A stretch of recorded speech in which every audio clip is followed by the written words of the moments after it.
श्री आचार्य प्रवर श्रीमती तारण स्वामी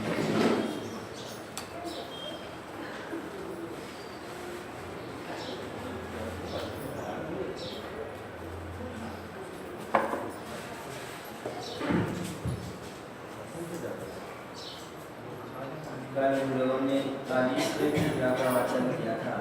बड़ो जोरो पूजा, जिसमें गुरुदेव ने प्रेरणा दी थी।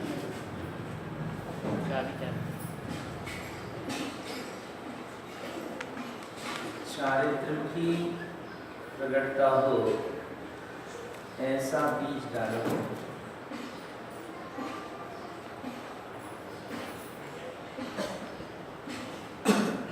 नंबर की गाथा के तीसरे चरण में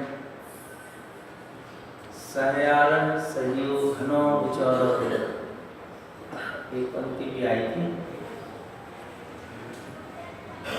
सम्यक चारित्र का घना बीज डालो और गुरुदेव की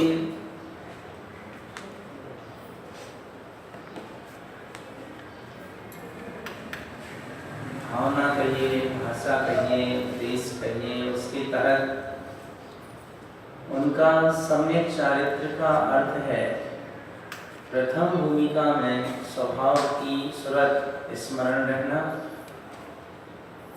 ये क्रम क्रम से प्रगाढ़ होना और स्वरूप में लीनता होना, ये उनका सम्यक चारित्र का सहयारह सहयुग्नो इसका आशय।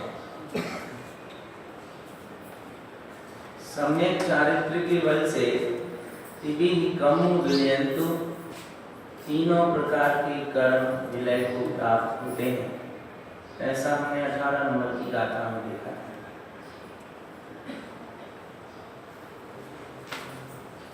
विचारो मूल तो गुरु महाराज का आशय है सम्यक चारित्र के बीच से,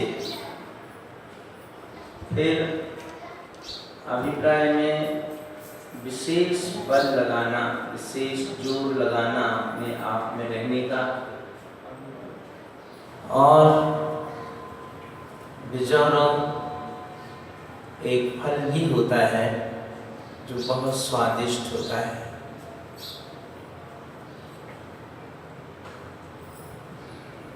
आचार्य यहाँ कहना चाहते हैं कि सम्यक चारित्र ऐसा अमृतमयी फल है जिसका पान करने से ये जीव अमर हो जाता है।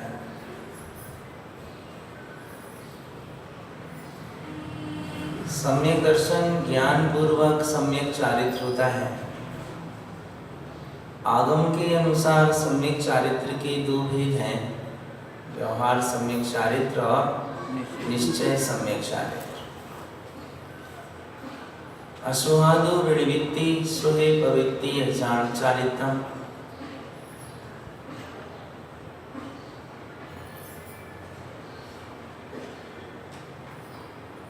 अशुभ से निवृत्ति और शुभ में प्रवृत्ति, इसे सम्यक चारित्र कहा है, जो समिति गुप्ति आदि रूप आचरण से घटित होती है। और निश्चय चारित्र का आशय है कि जहाँ मन से कुछ नहीं सोचना, वचन से कुछ नहीं बोलना और शरीर से कोई क्रिया ना हो, मन वचन काया तीनों से परे होकर अपने स्वरूप में अप्पा अपम मिरो इनमें परम हवे चाण, आत्मा आत्मा से अपने में रत हो जाए, लीन हो जाए, उसका नाम निश्चय सम्यक चारित्र है। व्यवहार चारित्र बाहर दिखाई देता है, लेकिन निश्चय चारित्र अंतरंग स्वरूप रमणता है, वो प्रत्यक्ष चक्षुगोचर नहीं है। यहाँ गुरुदेव ने विचारों दे फूलना में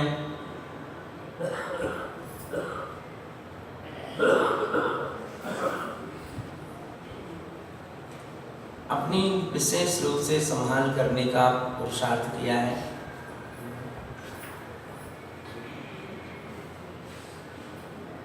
अब जैसे नवी गाथा ही है, संसार सरनितम अनंत मुनि, ये संसार का परिभ्रमण अनंत है। संसार के परिभ्रमण को अनंत जानो, भमियो दुख सहंतु, इसमें तुम अनादिकाल से भ्रमण करते हुए दुखों को सह रहे हो। आदि अनादि न जानो, आत्मा की आदि क्या है इसे तुम जान नहीं रहे। अनादिकाल से अपनी आत्मा की आदि को तुमने नहीं जाना, माने अनुभूति को प्राप्त नहीं किया, किंतु ये सब अज्ञान ज्ञान अनुमोद विलंतु, अपने ज्ञान स्वभाव की अनुमोदना से मिला जाएगा। जिन उसी ज्ञानमय, जिनेन्द्र परमात्मा का उद्देश्य है कि ज्ञानमय रहो, इससे अनादि कर्म विलयन, अनादि काल के जो कर्म अपने संयोग में हैं ये सब विलय हो जाएंगे। ज्ञान पयो हर अमीय रसो, ज्ञान का सिंधु है अपना स्वभाव जो अमृत रस से भरपूर है।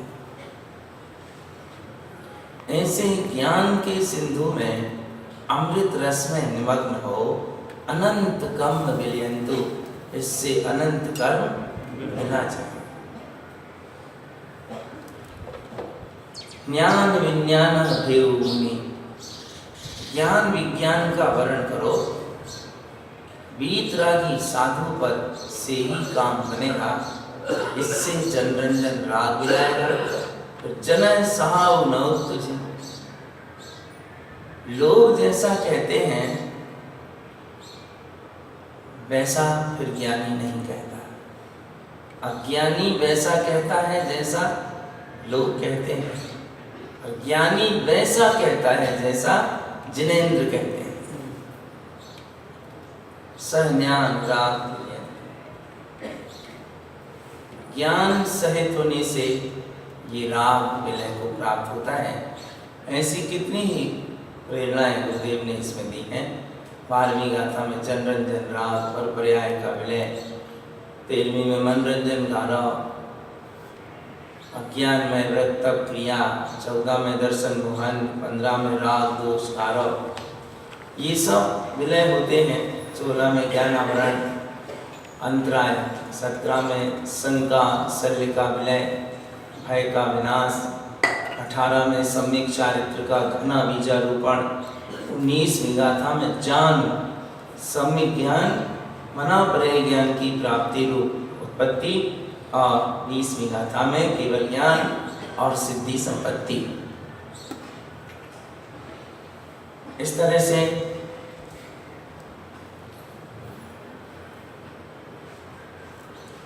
सम्यक चारित्र की साधना का एक आधार बिजोरो फूलना के माध्यम से गुरुदेव ने यहाँ बनाया। आपकी नई वाली कृति में 134 नंबर का पेज है, 24 ठाणा का, और हेडिंग क्या बताऊँ, 24 ठाणा।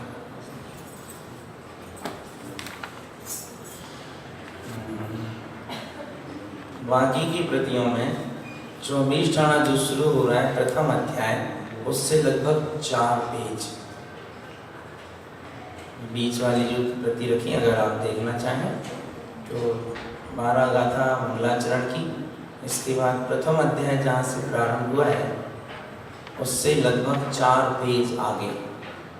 नई प्रति में 134 पेज पर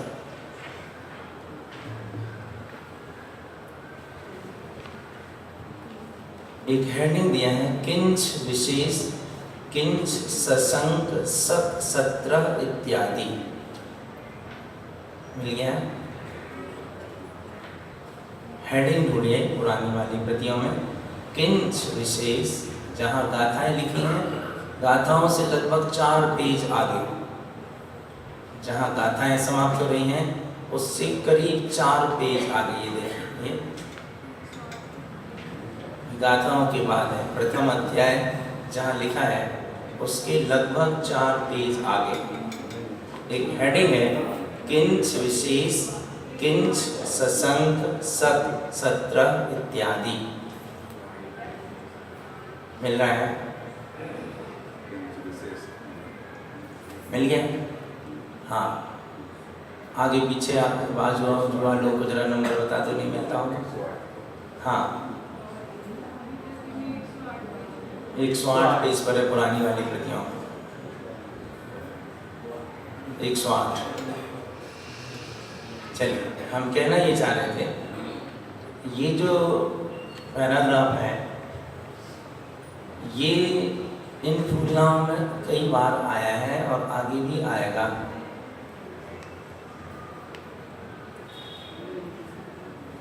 गुरुदेव ने सक 17 को मिटाया है, 17 सक, सड़क का सक और का, ये इनके नाम दिए हैं यहाँ। 17 सक के नाम हैं। आशा, स्नेह, लाज, लोभ, भय, गारव, आलस, प्रपंच, विभ्रम, जनरंजन राव, कलरंजन दोष, मनरंजन गारव, दर्शन मोहन, ज्ञानावरण, दर्शनावरण, मोह आवरण, अंतराय, सहकार, किंच शुभाय। ये 17 सक हैं। अर्घ स्वभाव मुहूर्त दोई, अर्घ स्वभाव विस्मरन्ते, यानी अपने प्रकाश रूप स्वभाव का जो जीव 2 मुहूर्त तक विस्मरण करता है स भव्य नरक गता द्वितीय नरक पतनम भवति। 2 मुहूर्त तक अपने स्वभाव का विस्मरण करना दूसरे नरक में जाने का कारण है।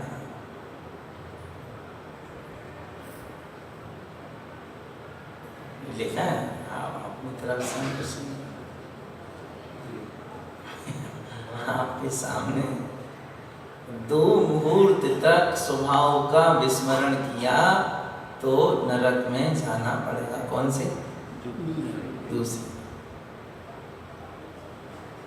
ऐसे ही आगे भी है,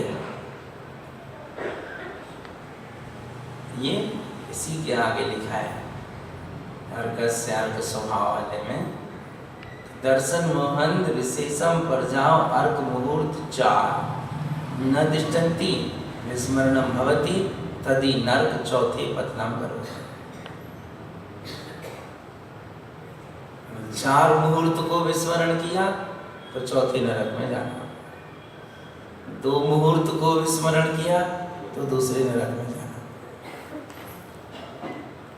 ये इसके कारण है दुर्गति जाने के सक 17। यहाँ सक जो गुरुदेव ने लिखा है इसका अर्थ है कि इन चीजों को कुछ मानना, आशा, स्नेह आदि की पर्यायों को ये भी कुछ हैं ऐसा मानने का नाम सक। अशुद्ध पर्याय चल रहे हैं